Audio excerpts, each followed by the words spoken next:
ఆంధ్రప్రదేశ్ మంత్రి సవిత తిరుమల శ్రీవారిని దర్శించుకున్నారు. కూటమి ప్రభుత్వం 2 ఏళ్ల సుపరిపాలన పూర్తి చేసుకున్న సందర్భంగా రాష్ట్ర ప్రజల శ్రేయస్సు సుభిక్షం కోసం ఆమె స్వామివారి ఆశీస్సులు కోరారు. ఆమె వీఐపీ ప్రారంభ విరామ దర్శన సమయంలో స్వామివారి సేవలో పాల్గొన్నారు. దర్శన అనంతరం వేద పండితులు ఆశీర్వచనం అందించగా తిరుమల తిరుపతి దేవస్థానం అధికారులు ఆమెకు శ్రీవారి తీర్థ ప్రసాదాలు అందజేశారు. అనంతరం ఆమె మీడియాతో మాట్లాడుతూ వెంకటేశ్వర స్వామి గారి దర్శనం చేసుకున్నాం.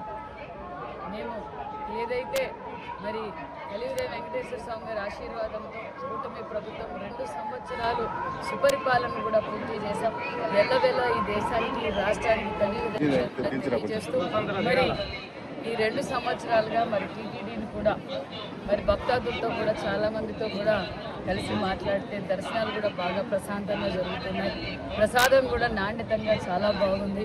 మరి వెంగబాంబ భోజనశాలలో కూడా భోజనం చాలా బాగుంది. మెయింటెనెన్స్ కావచ్చు, వచ్చిన భక్తాదులందరికీ అకామిడేషన్ కావచ్చు, పార్కింగ్ కావచ్చు, అన్ని విధాలుగా ఇప్పుడు చాలా బాగుందని భక్తాదులు తెలియజేయడం కూడా చాలా సంతోషంగా ఉందని తెలియజేస్తూ మరి ఈ రాష్ట్రం ఈ రాష్ట్రం కోసం అహర్నిశలు కష్టపడుతున్న చంద్రబాబు నాయుడు గారి కుటుంబానికి, ఈ రాష్ట్ర ప్రజలందరికీ నిండు వీరేళ్ళు ఆయుష్యాలను ఈ రాష్ట్రం అభివృద్ధి బాటలో ప్రయాణించడానికి వెంకటేశ్వర స్వామి ఆశీర్వాదం ఖచ్చితంగా ఉంటుంది.